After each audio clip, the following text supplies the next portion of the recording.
நானே உங்களுக்கு ஆறுதல் செய்கிறவர். வாசிக்கலாம். கண்ணீரோட விதைக்கிறவன் எப்படி ஒரு மனிதன் கண்ணீரோட விதைப்பான்? கணக்குனே போவான், இப்படி அழுதுட்டே போவான். அதுதான் கண்ணீரோட விதைக்கலாம். அந்த கண்ணீர் வரக்கூடிய தண்ணீர் என்ன ஆகுமா? இந்த பூமி நிலத்துல விழும். விழுந்த தண்ணீர் என்னவா மாறும்?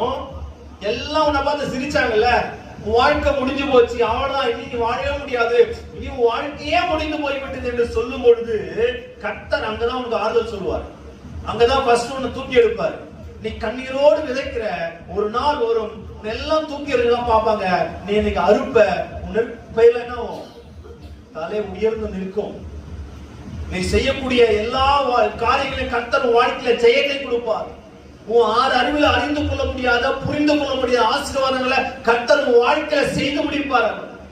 அவர் செய்து முடிக்கிற தேவன். அவர் ஒரு விஷயம் தான், கர்த்தர் நிச்சயம் என் வாழ்க்கையில செய்வார் என்ற விசுவாசத்தோடு நாம் எதை முன்னெடுக்கிறோமோ அதை வாழ்க்கையில நிச்சயம் கர்த்தர் செய்வார். இது முடியாத உலகத்துல ஒன்றுமே கிடையாது. ஏன் தெரியுமா? முடியாதுன்னு நீங்க சொல்லலாம், ஆனா எனக்குள்ள இருக்கிற தேவன் எல்லாவற்றையும் முடிக்கிறவர்.